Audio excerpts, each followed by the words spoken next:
When I first started business, the whole notion of pitching myself and being more visible was kind of like this underground world that I had no idea about. This week, I'm bringing on a very special guest who is going to help you understand why being more visible, putting yourself out there in front of new audiences is a fast track to credibility and the authority that I know you have and want more of in order to grow your coaching and consulting business. Welcome to this week's episode of the Best Damn Coach podcast. I am so excited about today's guest. She's kind of stepped into a mentorship role in my life and also just a friend role in my life. And before we even started hitting record, we were already like totally geeking out on all the things. And so I'm just so grateful that you're here and excited to talk about visibility, AI, and geek out on whatever takes us, wherever the discussion takes us. So welcome. I love it. Miss Rebecca Cafiero. Thanks. Thank you. I'm so excited to be here. And I always tell people, I'm like, you don't have to be my friend to work with me, but if you work with me, we're going to be friends. And I know that as we've had our, our sauna sessions and our morning workout. Totally. And then I was like, ugly girl crying at the retreat.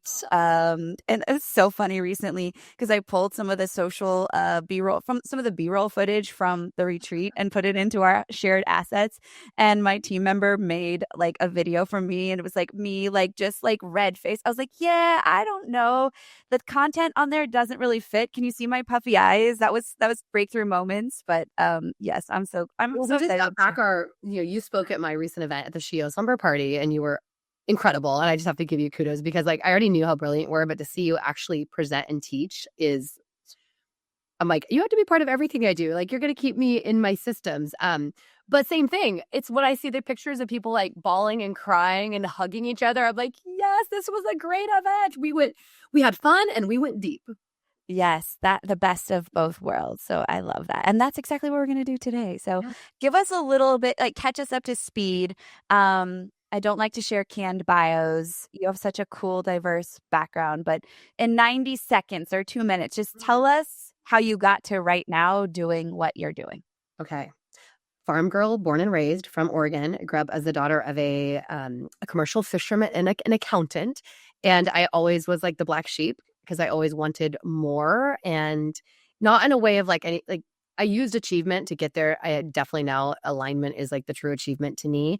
But I've always loved storytelling and I've always been really curious and I've always loved to talk. And so that turned into a degree in journalism until I realized I wouldn't be able to support myself working at a daily paper. And then I went into sales and marketing in my early 20s and spent 13 years in that sector, managed more than $1 billion in real estate sales and development. And it sounded really good, but hit the burnout, the adrenal fatigue, the anxiety attacks, all of those things. And was like, this isn't really what I want to do. So 10 years ago, I came into the coaching space. Only wanted to work with women after being in a masculine field. And I reached a point about 3 years into coaching. I was like, I know I'm great at what I do and I know I create transformation, but I feel like I have to sell every person on the phone because I'm like a best kept secret. And I asked myself, like, how do I go out there and get visibility? How do I build authority so people show up on a call and it's a fitting call, not a sales call? And I was like, oh, PR. But as a reporter, I never did PR. I never studied PR. And so I went out and met with agencies. And they couldn't answer the question of how do I actually know that this is working? And because I have a sales career, I was like, I need to know, like, is this resulting in consultations? Is it resulting in email growth? Like, how do I actually know that like the $5,000 a month I'm going to be paying for is going to pay off? And no one could answer that question. And so I was like, I'm going to figure this out on my own. And accidentally in the last 7 years, I built, not only an agency that supports from like 6-7 figure entrepreneurs up to, we have clients that do 50 million a year, but also just, I think the energetics is like really helps women, founders, entrepreneurs, coaches to not just get out there and be seen, but to like actually step into their unique genius and to validate what they bring to the table to their clients. Yeah, that's so good. I love the diversity. And that's something I love about you too is, we talk a lot in our communities about understanding that everything before now, this moment you decided to coach or consult or whatever, it's relevant, like it matters. And sometimes we want to disqualify that. But like, imagine if you disqualified all that because it didn't specifically fit into the box of what you do now. Like you wouldn't be doing this work. we're not our LinkedIn bio, right? And that's actually one of the very first exercises that I walk clients through is I'm like, it's like a Venn diagram, or like if you're familiar with Ikigai, I'm like, okay, yes, I'm 100%. going to know what your credentials are, right? Your certifications, your licenses, your academics, all of that.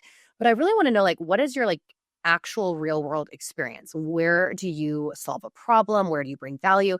But then I also want to know what you're obsessed with. I want to know like your hobbies and the weird things you collect and like what you stand for, because it's the intersection of those three things that makes you totally unique. And the more we like dive in and give us permission to be in that unique space, the less we're going to have imposter syndrome, and the more we're going to like be magnetic to the people meant to work with us. Yeah, so good. It's funny because we talk about Ikigai in the Framework Builder Lab because it's such an important part of the process too. So, just a backstory too that I want to share as we're talking together is I randomly somebody posted like a link to this event in Arizona, whatever last year or year before. I guess it was last year, Yeah, 2024. September 20. And I was like, oh, this event's in Phoenix. That's cool. I'd been looking for more local events just because my kids are at an age I just don't want to be gone. I want to be gone for the right things. And so I was like, that's cool. I'll, head to this event. Didn't know who you are, didn't know anything. I had a couple people, but that I knew in the room and went in fully. I will say for about 6 months, I'd been putting intention out into the world that I was seeking a mastermind to be a part of, a community to be a part of, high level. I'd done one years before, but I was craving kind of this female connection, this going away, doing events that had been missing for a couple years. I had almost applied to another one, and last minute I was like, oh, this didn't feel right. And so I didn't, like literally that week, go to your event. I have no idea who you are. And PR is definitely something that I know I need more of and need to spend more intentional time, but I wanted the right person. And then you end up opening, doors for the inner circle, which is like the blend of exactly what I was looking for, more work on PR, strategic PR. Then I saw Katie, your right hand gal, who's like this young genius at this step. I was like, okay, love her. And then also it was like this crazy, and it was immediately the first time I told you this recently, the first time I'd made an intuitive spirit led decision in my business rather than the logical Amanda ROI business. And it has been one of like the best experiences in so many ways. And sometimes I think we search for the logical yes in our business. And when we know in our heart, it's a hell yes internally. So I know like personally, I'm just working more on that obedience at an internal level, but just kind of I wanted people to know that that's how we met and now here we are. Mhm. Which, I mean, again, you're like, I'm wiping my tears for those that can't see, Oh, because and that trust is so important. And obviously, like, I love strategy, and I know we're going to dive into strategy, but faith and intuition and discernment and like listening to ourselves is also so important. And I don't believe, like, to me, it's like it's absolutely equal, right? Is in yeah. and integrity, and that's the other piece. And so even just like going back to PR, I'll share. I mean, I think PR is a term that people use. I look at it as just overall visibility. But the baseline of this, before we dive into strategy and tactics, is I really want, especially women listening, to understand that like this desire to be credible, to be visible, to be paid well for what you're doing, it really like this all stems from inner child work of I want to be seen and heard and valued. And those are literally our human needs. And so this comes from a place of like wanting to feel healed and validated and valued as a human. And then I love the way that like I have accidentally created or organically created of doing that, because it is so different than most PR strategies. If you're getting those like spammy things in your inbox of like, oh, let me get you in this publication for X amount. Like that is not what I believe in. I really believe in very personalized visibility that feels good. And most importantly, it helps people see you, because if people don't know you exist, like if your ideal clients don't know you exist, they can't work with you. And so Totally. it's like visibility is not vanity. It's like actually how you create viability in your business. Yeah, I agree. Well, so let's keep going on that because I think it's a really important discussion piece. I remember I was years into business and I did not even know. I'll say it was like this underground visibility world. Like I didn't know. I just had the thought that everybody that was on each other's podcast was just sitting back on their couch waiting for an invitation. Everybody that was going on media waiting for an invitation. Everybody writing in publications waiting for an invitation. And so I had like this deflated ego of like, am I not good enough? Like, I have this value to give. And then the more conversations I started to have, way before, I met you, I was starting to learn that no, there is like pitching happening. There's this whole strategy and this whole world underneath. There's something called Haro. There's something called Quoted, these places where journalists are seeking people like us, experts in You're like topic. dating sites for experts in media. Yes. I was like, what in the actual heck? So I had this kind of like, well, everybody's playing the game. I'm letting my ego prevent me from actually stepping in and putting on the jersey and starting to contribute my value to the world. And so you might be listening and think the same like I did. You just don't know what you don't know yet, which is why we're having this conversation. So you're asking, how do people get those opportunities and why am I not getting asked? And you assume it's that you are lesser than, or you know less, or you're less worthy. Like, and that's totally. I wanted to take a moment to just interrupt this episode because the thing that Rebecca and I are talking about, the visibility, the bringing your value to more people with more eyeballs on your business, that is the focus of this year's Best CM Coach Retreat because it's been such a profound shift in my business. And as you hear us talk, this is the thing that's going to really save you time and double the potential impact. And sometimes we just need the hand holding. Sometimes we need the community. Sometimes we need a space where we can implement all of these pieces, figuring out what we're going to actually talk about when we pitch ourselves, our expert topics, figuring out how we're going to actually craft the pitch to be on the publication or on the stage, how we're going to send it, the systems we're going to use to track it. All of those things around visibility can sometimes feel overwhelming. And when you come to this year's retreat, we're literally going to implement in real time. I'm going to be giving you the exact systems, the exact tools to help. So when you leave, you have a complete system and you're going to actually leave having already pitched to some of the places that you are going to be able to serve your audience. And I'm going to be there in real time helping you coach the resistance that inevitably will come up. So we have just a couple spots left for this year's retreat taking place September 29th through October 2nd. And if what we're sharing on this episode is like, yes, I need this in my life, then I would love for you to come fill one of those last seats. You can head on over to amanda-walker.com/retreats to figure out what spots are left and to get all of the details necessary for you to join us. And of course, we'll put that link right into the show notes too. And it's so deflating because then you're like, am I really cut out for this? This imposter stuff sets in. So on that note, can we talk about why visibility? You started to go there, but maybe you can go a little deeper. Like, why is getting featured in publications, being guests on topics, on podcasts, being guests on stages, why is it so critical for us to have as part of our strategy in our business? So before I dive into like the why, I just want to share that, and I'm very, very honest and transparent. Like I call myself like I'm at the anti-agency. Being featured in things does not make you any better or more valuable. Right. And so that also is permission to, if you're sitting there, you're listening and you're like, oh, am I ready? Like, stop waiting. Right. Because you already have unique expertise. You may not know how to package it yet or position it. But the reason that it is so important, and I call this like the expert triangle, like in business, what we all want to be seen as experts. And this is not about fluff. This is like actually understanding our own expertise and the transformation. And I know like that's literally what you help people define is like, what is their expertise? What is the systems? What are the processes that help create that time and time again? So for me, I look at like, if you want to be seen as an expert, there's really three things. It's not just seen, paid also as an expert, right? You need visibility, and visibility is actually eyes on you. And the differentiator here is people think social media is visibility. Social media is not visibility. No. One, it doesn't necessarily build credibility, but people that already follow you, the 3% of them that are seeing your stuff, that's just you nurturing people you already know. So visibility is new eyes. And now other people can say like, well, I went viral and I got new followers. Well, then you go viral for something that you actually are known for. Did you have a way of actually capturing those people? Probably not. So you want new eyes on your business always. And yes, customer retention and customer ascension and referrals are all important, but it's like, do you have new eyes on your business? Because without that, you will not grow. The other side is credibility. And that is basically people believing that what you say you do or what you promise you can do.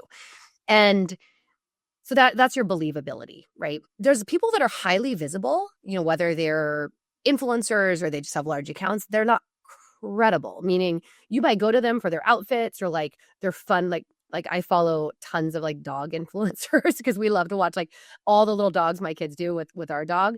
And maybe I'll take up their recommendation of like their dog food brand, but I'm not going to be spending thousands of dollars buying something from them, right? They're visible, but they're not necessarily credible outside of the fact they're just a good content creator. Totally.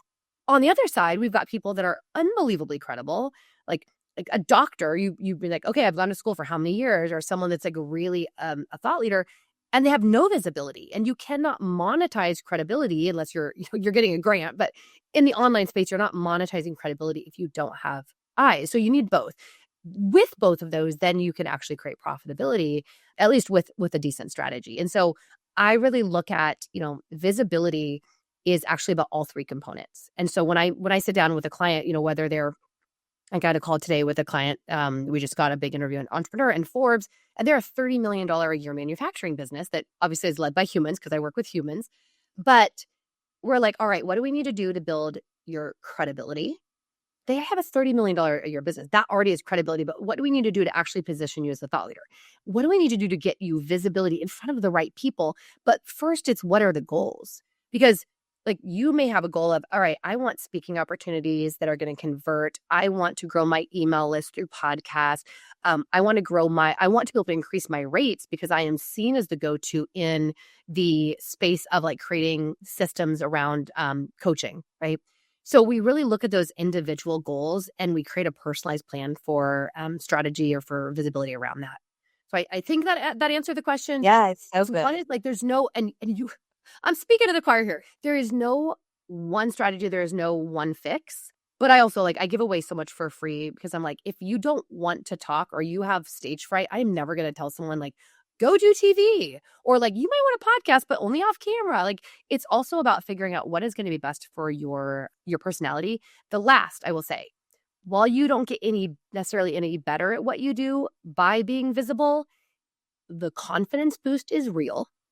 Right. And also it is a really incredible clarifier because you get such a feedback mechanism of like what is resonating. And so I have found even in my own life, and I'm a generator in human design, it's like the response is, I'm like, I'll be talking about something and someone will say, oh my gosh, that thing you said, it hit me so hard. And I've now got programs and like trainings based upon something I just riffed on that multiple people responded to. So it's just a great tool to also see like where are we hitting where are we hitting our value? Yeah, I love that. So many good nuggets. I mean, I'm just going to reiterate the idea of credibility and new eyes. And inside the BDC, we talk about the V squared method. The two things that should be operating in your ecosystem all the time is some sort of value machine, the way we deliver value outside of social. For me, that's webinars in my business. For some people, that could be a lead magnet, some sort of training, speaking. And then the second is a visibility strategy. And really, you need those two. You don't need a lot of them. You don't need to be on stages, on podcasts, in small groups, and in publications, right? Like, I love what you said. For me, it's like, I know I am best when I speak, when I use my voice. So while I don't mind writing in publications, it's also not going to be where I spend like most of my energy, right? So I think this is what also makes business easier is not telling yourself the story you need to be everywhere, but you need to double down on the ways you communicate and make impact the most and use those as your constant machine and mechanism for growth and more eyes. 100%. I will say we call it like a money-making media mix, which I was like, oh, it's 4 M's. Some people love alliteration. Alliteration people I love them so much. I'm so punny and cheesy. But we look at that. You're right. You don't need to be in all the places, especially at all the same time. I think there is a value. Like where we usually start with people is we usually start with a couple of like, can we just get them a couple of media wins in? I mean, theoretically, it used to be called print media. Now it's like all digital. But the reason for that is a few logos do move the needle. Now, these are very much vanity metrics. I tell clients that like this is a vanity metric. You probably get no leads from getting featured in Forbes. I will say my client today that they had a huge article on Entrepreneur. Their website like went wild, their SEO. And I say that's a bonus. Like we're doing this for a living. Totally. And it is a vanity metric. However, that logo, when put on your social, on your website, in our pitches, that all of a sudden that opens doors faster. It may not get you clients, but it will open doors faster. And so that got a speaking opportunity like at a national convention. So we look at like, what are the kind of pieces you need, but do you need to keep doing media? I mean, no. You don't have to. I like to like have people like occasionally, and not when I say occasionally, like if you can get one win every month or even every quarter, it keeps you like relevant. But do you need to be pitching an hour a day as a coach? Absolutely not. Yeah. My goal for clients, especially once we've kind of done the heavy lifting of like their bios, their areas of expertise, is in 1 hour a week. That's your entire visibility strategy, whether that's podcast, that's TV, that's media. And like, you do a little bit of different things based on what you're excited about. Yeah, I love like you have the podcast because you are best long form. And that, by the way, is the other thing is long form content is still the one that gives the most proximity. So speaking on stages or in Zooms or on podcast, but podcasts are my favorite because they live forever. Yeah. And they're so accessible for me, Right. depending on the season of life. Many of the people listening, you and I both are moms. It gives us the ability to get more eyeballs without like literally leaving our home. And for me, this season of life, that's so important. So you started to go down the place I actually want to go is you mentioned an hour a day. We kind of talked about pick the thing. And then if you have more time than that, right, you can add layers. Oh, but for an hour a week is what I recommend. that's what I meant. Sorry. I said an hour a day, hour a week, which is totally doable. But let's talk about those people listening that are like, I don't know where to start. I don't even know what to say. I don't give away all the milk and cookies. But what would you say to somebody that's feeling like, I don't think I have an expert topic? How do we overcome that kind of internal block or perceived block? So I'll give you the answer and then I'll give you the tool. Because I do believe you need both, because unless you're literally sitting here writing down notes, which means you're a very atypical podcast listener. Yeah. You're probably walking, doing the laundry. And so the first is to understand, like, just from an information standpoint. And by the way, just because I like to like give everyone the behind the scenes when I'm teaching, talking, speaking, even writing. I look at like, how do we create impact? So on this podcast, I want everyone to have impact. I want it to do something in their lives. I look at it as information, which is the how-to, which I will give you. I look at it as inspiration, which is the belief, and that can be done through storytelling, energy, visuals. And then what is the integration? What is the go-to do this thing so you can have a micro win? That's just always the three things. So I love your brain. So on point, Mikey. Well, framework. there was a framework. Exactly. It's a framework. So as to your question, the information you need is there's a few, we'll call it ingredients, that you need to start baking the recipe of invisibility or visibility, not invisibility. You don't want to be invisible. No, we want you to be visible. Yeah, because if you could be best kept secret or go to voice when people are Googling and the go-to voice gets booked, the other one gets burnt out. But there's a couple of things. So number one is you need a good bio. And it's shocking to me, and I used to be here. You're like, if you don't have a decent bio that is updated, you will not put yourself in the position of opportunities that require a bio. And now it's funny because I feel like I have my bio in my notes. It gets put out there 3 times a day. It's like, whether it's a pitch or whatever, or someone's like, oh, you're speaking or this, a podcast. So if you don't have a bio, you have just told yourself subconsciously, my name and my story, my value is not going to be read, meaning I will not be introduced. So if you feel you are worth introducing, you absolutely need a bio. ChatGPT is pretty, or Claude, or there's so many AI tools now, and we will talk about AI, but all you have to do is pull together anything that's like a credibility metric. How many years you've been in business? How many clients have you worked with? How many transformations have you got? Have you been seen anywhere? And in the beginning, maybe you haven't, but how can you like pull the pieces? Like before I had been on stages as an entrepreneur, I'm like, I've spoken in my corporate job, right? I've done workshops, I've led retreats. It was in corporate as a manager, but I've still done those things. And so you pull apart, or like you leverage the past experience you have, and you just start there, and then you just keep adding to it. So that's number one. The second is, I call it areas of expertise or expert topics. And this is, think of it like the themes of where you can add value. And this is not the same thing as like a niche, by the way. It's not super, super defined. So for me, when I look at, well, what are my areas of expertise? visibility and monetizing through visibility, founder life for sure, or like, CEO life, Totally. productivity, AI with alignment. These are not massively specific, but I know what are my overall topics. And why this is so important is I think when you get started in visibility, it's really easy to want to throw yourself out there for anything you could like speak about. Yeah. And that is, Any yes is a good yes. and it's really not. And I'll give you a story about this because here's the inspiration, the belief, right? So I also hold a health coaching certification. I'm certified in holistic health and integrative nutrition. That is something for my personal, like I'm a nerd about that stuff. I do not tell people what to eat. We do maybe talk about stress management, dealing with, founders Yeah. and business Sure. Sure. strategy. But years ago, I was going through, and it was HARO, which is now Source of Sources because the media landscape is changing very fast. But there was a what's called a query or a search on best breakfasts that are better than cereal. And I, as a former journalist, I know how to be inflammatory and clickbaity, not saying you should do that. But I was like, oh, my answer is like, here's why pizza is better than cereal. And it was like cauliflower crust, gluten-free, dairy-free, loaded up with fresh veggies. That went viral when they used my stuff. I think it was in like Women's Health magazine. And more like hundreds and hundreds of publications ended up republishing it. And so there was a point for about 2 years where if you Googled me, half of the searches that came up were related to pizza. And you're like, this isn't me. Yeah, well, and the problem is it was me, but I didn't want to be known for that. So you have to really think of like, what do I want to be known for? And this is not just on topics, but it's in publications. And I tell people whether you're going on a podcast or it's a publication, like you need to make sure that like it's a compatibility match.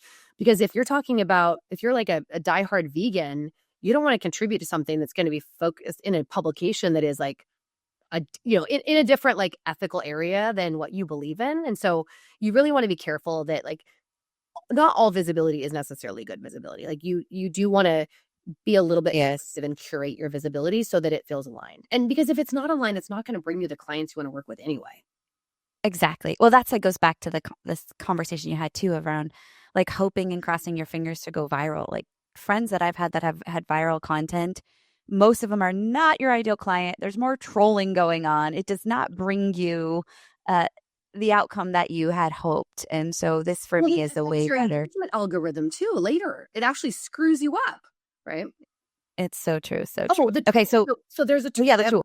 I have a couple tools that you can get on my website, RebeccaCafiero.com, and I'm sure that'll be in the show notes. So one tool is called a 4-in-1 pitch template, and it is literally like a plug and play. It will show you kind of the basic ingredients you need, and then you can use that pitch template once you like kind of plug in your basic information for a podcast, for a TV pitch, for what we call a thought leadership pitch, which is pitching to a reporter, or for a speaking engagement.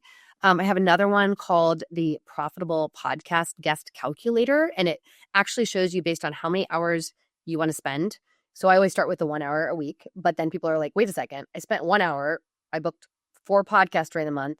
And with this proprietary method I teach of like actually podcast guesting in a way that's profitable, they can see that like that could lead me to, let's say, $18,000 a year. It depends on what their product and their price point is. Sure. But people are like, wait, that's the type of marketing I can actually see return now. I want to spend 2 hours and and my conversion rate goes up as I get better. So those are 2 options. And then we'll see by end of July, but I have something else coming out that's really exciting. That should be out in August, but I have a visibility challenge. So if you hear this when this episode comes out, I think you can still probably sign up for the visibility challenge. It will be free. If not, the tool that I will be introducing out of the visibility challenge will be available, and you will definitely want to check it out. Yes, and we'll keep our show notes updated, and you're definitely going to hear me talking about it too because I'm pumped about it. But let's merge into that conversation of AI because, being in your world plus being in some other communities, I heavily, heavily resisted AI. I just dropped an episode about how AI is blowing my mind and why I think that if you're listening to this, you need to, I'm saying emphasizing need. It's not a should. I think you need to get involved and learn AI in order to really be at the front end of the market. But Yeah, this AI, by the way, is not like Clubhouse. This is not a little spark in the pan. oh my gosh, I laughed so hard that you just brought out Clubhouse. So Never got into Clubhouse. it was hilarious.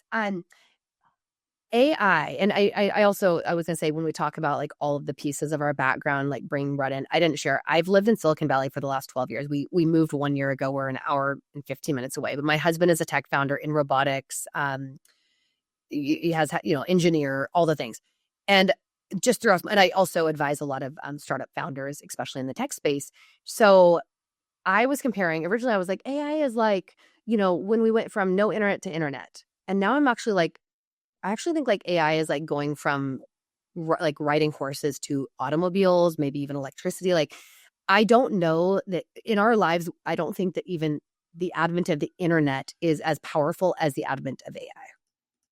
Yeah, it's crazy. I think that, and I love that you use that analogy because I was sharing before we got on to that James Wedmore, love James Wedmore's stuff, but he sent out an email that really struck me over the course of the last couple of weeks around like we're in this space now, which I've been talking about forever. I mean, information overload, skepticism, trust. I mean, you even hit it too. The general Gen Pop is struggling with influencers versus coaches, which are which, how do we establish credibility, all those things. But what he said, which I loved, is now we're in this position. We have all this expert knowledge. How do we transcend it, right? It's not enough just to provide the information anymore. It's like, how do we transcend this information so it becomes palpable and easy to implement and put it into ways that our potential client can really leverage that, which I think is really what you're doing, right? You're taking the strategies that you teach people and making it easy to implement because now more than ever, this is the fork that we're in is we can easily fall into overload and consumption.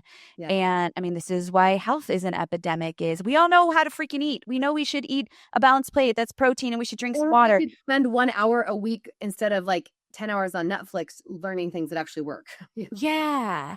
So, I mean, I know that you're in the works on all of this, but like how are you making this whole PR strategy easy to implement? Because I think things come up like, you know, for me, for a long time, it was like, I made the rejection personal. I'm like, I'm going to send this pitch off and somebody's going to tell me no. And I was so afraid of that because this girl doesn't like to fail and a no is failure.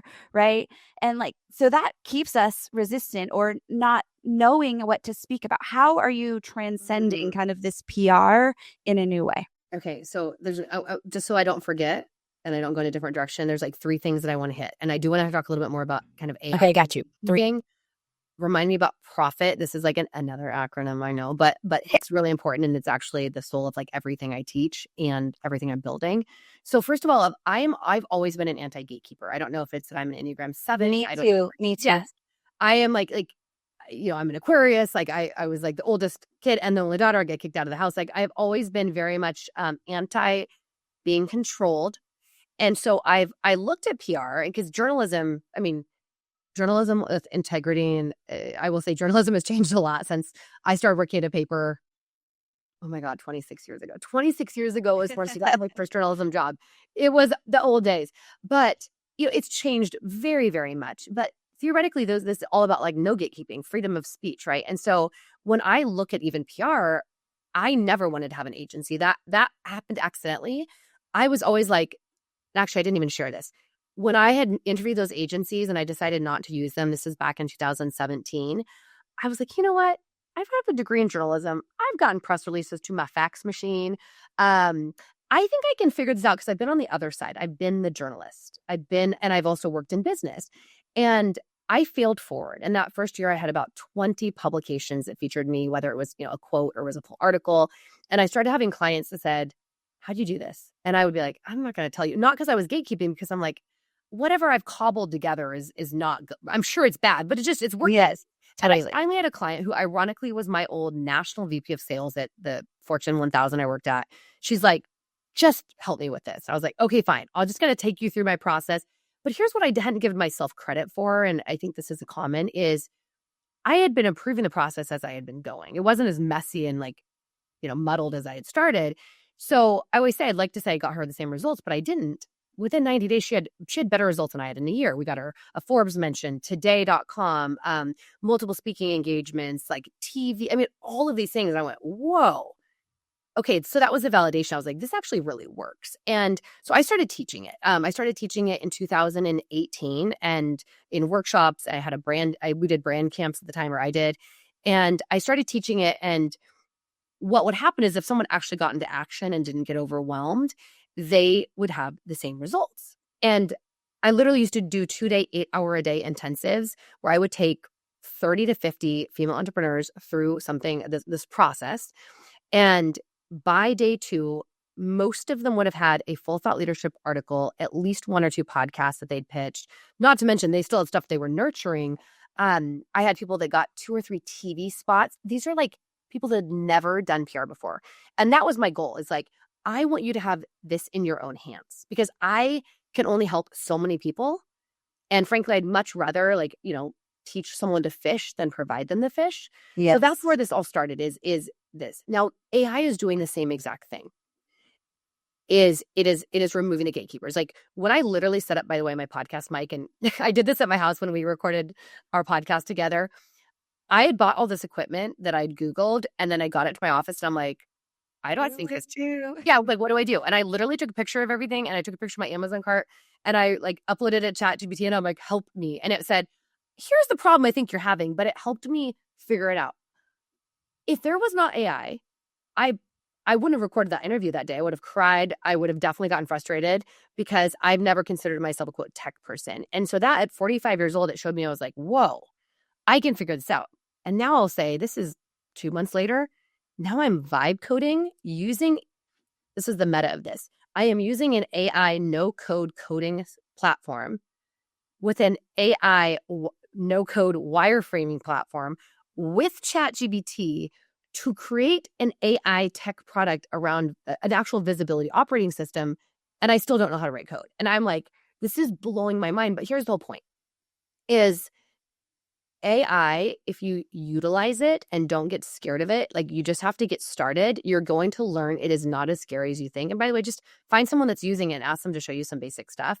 But it is so powerful, and you don't want to get lost in the dust. The other thing that both AI and the way that I do visibility, I think it does, is it democratizes.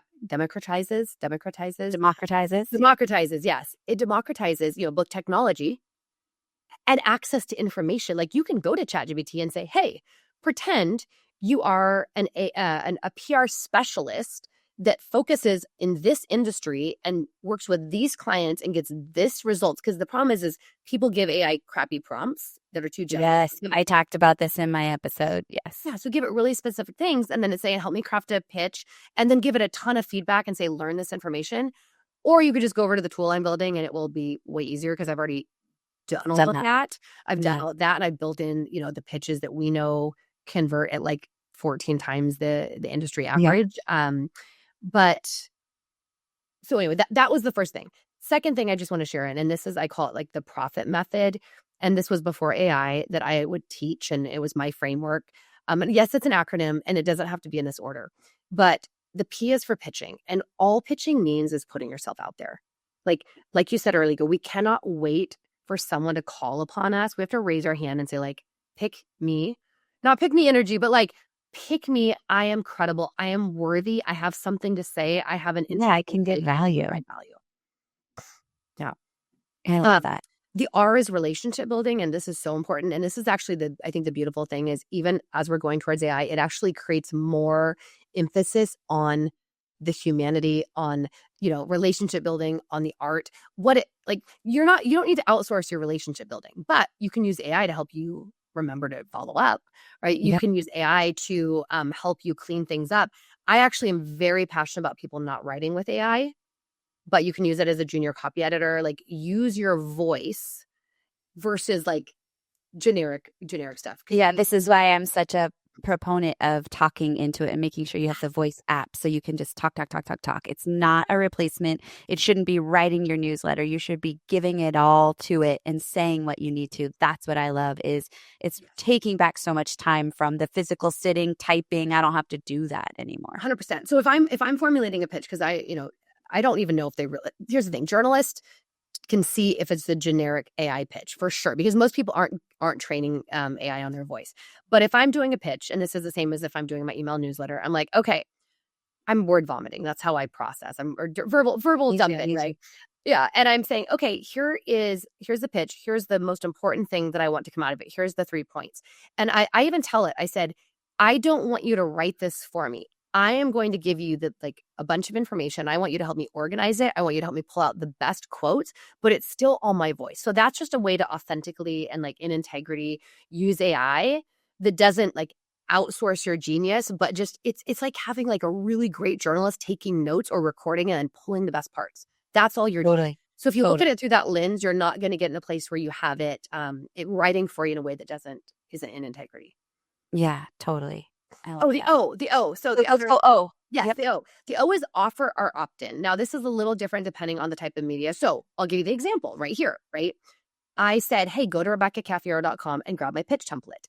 This is not being go get my lead magnet, my freebie. You have to make sure that whatever you're gifting someone as a listener gift, if they're speaking, if it's hey, I wrote an article and here's another resource, that it pertains to what you're giving value. That integration we talked about earlier of impact, inspiration, information, integration, that tool should be part of the integration. It should be part of what gives them a win. It takes them further down, the process that you're painting for them. And so you want to make sure that you give something that ideally is a value exchange of, I'm going to give you a tool that will save you hours or years because you don't have to figure this out. And in exchange, you're going to give me your email address. And I also, there's an inherent promise of I am not going to spam you. I will deliver you value because it will help you. Yeah. That's okay. And then we have the FIT. What are those last three? F is for follow-up. Okay. This is so important. And this is back to AI can help you, remind you to do it. It can even help you with follow-up, but following up on opportunities, you cannot I think we hear in sales, right? It's something 47 exposures before someone's ready to make a purchasing decision. Yeah. The exact same thing, whether it's a journalist or a podcast, was right now I probably get 3 to 5 podcast pitches a day. I'm not even looking. Because I'm not right now looking for guests. So they're all going into a folder and then I look at them once a month. Yep. If someone doesn't follow up a few times, I may not even see that. Right. Yep. And also good follow-up is also key. Don't spam. Yes. Did you see this in your inbox? Especially if there's human. The other side of that, of the follow-up is are you following up just with a pitch or did you follow them on social media? Back to the relationship building. Yes, totally. One of the first things I do if someone pitches me on my podcast is I go see if they follow me on social media. And if they don't, it's an absolute no. Yeah, agreed. Totally. Why would I put you in front of my listeners? Why would I put you on my email list to, close to 10,000 people if you can't hit follow? Yes. Yes. The I is impact. And I already shared that, but yes, do we want to be visible because it helps us? Of course. But at the end of the day, we want to be visible because we have, a vision, we have a purpose, and being visible helps us to do more of that. It helps us to impact more people. It helps us to spread our purpose. And so when you're on a podcast or on a stage, you need to focus not just on oh, I want to sound great or I want to look like an expert, but how are you actually helping that audience, whoever's reading, listening, watching? What are they going to walk away with? Because if you don't create impact for them, what's the actual point? They're never going to work with you and you're never going to help them. So make sure that you are really focusing on impact first. And then the last is, and you're going to love this, it's tracking. Tracking. It's tracking. And so that for me was such a core component of actually now, again, what's proprietary strategies is when I got started, and I'll tell a story. And this, by the way, it actually encapsulates every part of the profit method. Is I had a journalist that I pitched through Help a Reporter, which is now Source of Sources. And she wrote back and I didn't even know what the publication was going to be for. It was what was called Unknown. And it was even on a category. I was I don't know if it was in money and finance, but it was, how does being happy affect your money? And I was talking about energy and people wanting to work with people that they get a good feel from, and and sales being easier if you're positive. And this isn't toxic positivity, but she wrote back and she's hey, I received an overwhelming amount of responses and yours really stood out. Can you get back to me on some follow-up questions within 24 hours? And of course I said absolutely. So that ended up being featured in US News and World Report, which is a huge online publication. I mean, I think 15 to 20 million unique visitors a month. And then guess what I did? I followed up even after it was published. I promoted her. I shared it in my platform.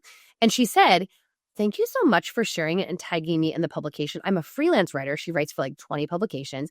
And when someone shares and they tag us, that really looks good at the publication. So that was Love tracked. I it. wrote that down.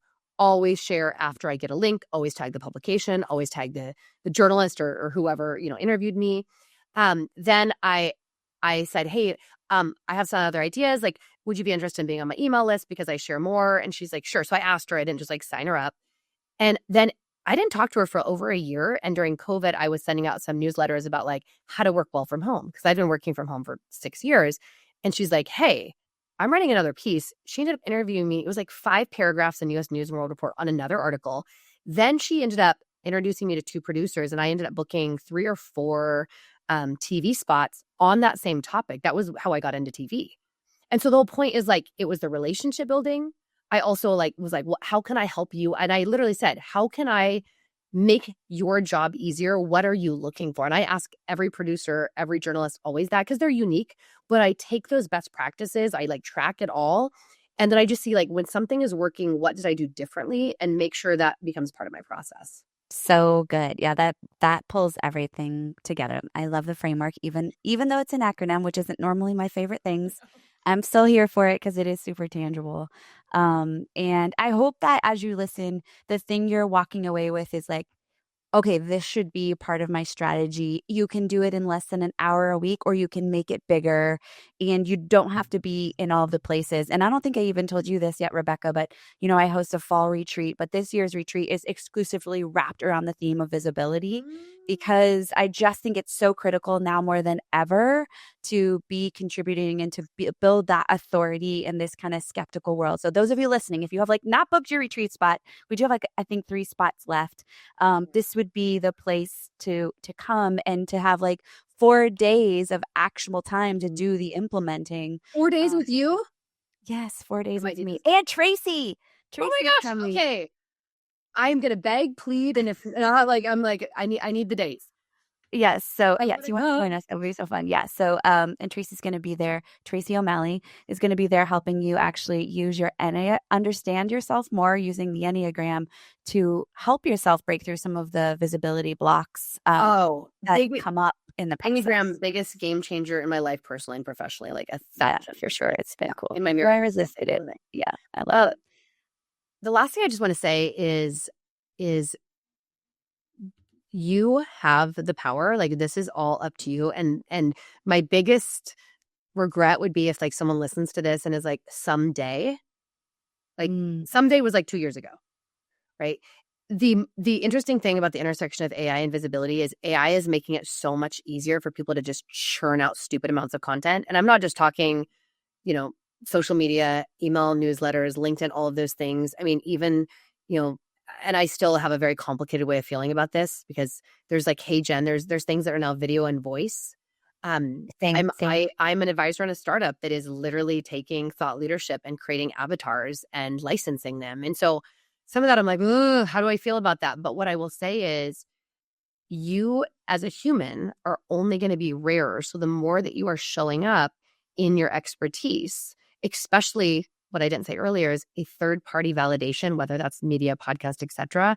You can call yourself an expert all day long, but when someone else does, that creates credibility that is so subconscious. It makes a huge difference.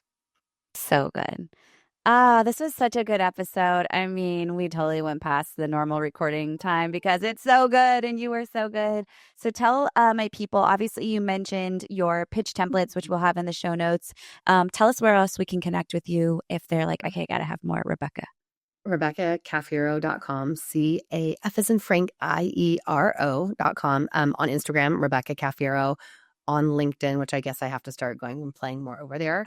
And yeah, I mean, I'm on there, but it's not as fun because I like the pretty stuff. Yep. And then, I have a podcast as well, but I would say just, connect with me and please go get the resources, not just so that you get, a weekly visibility email from me on Wednesday that is very, very tactical. That's the thing is I always focus on like, what is tactical? What can you do something with? But you do deserve to be visible. You deserve to be seen. You deserve to be heard. You deserve to be valued. And you're the only person that is blocking you from receiving that. So good. Thank you so much for sharing like so much good stuff with my people. I know they're walking away like mind blown. So thank you. Always.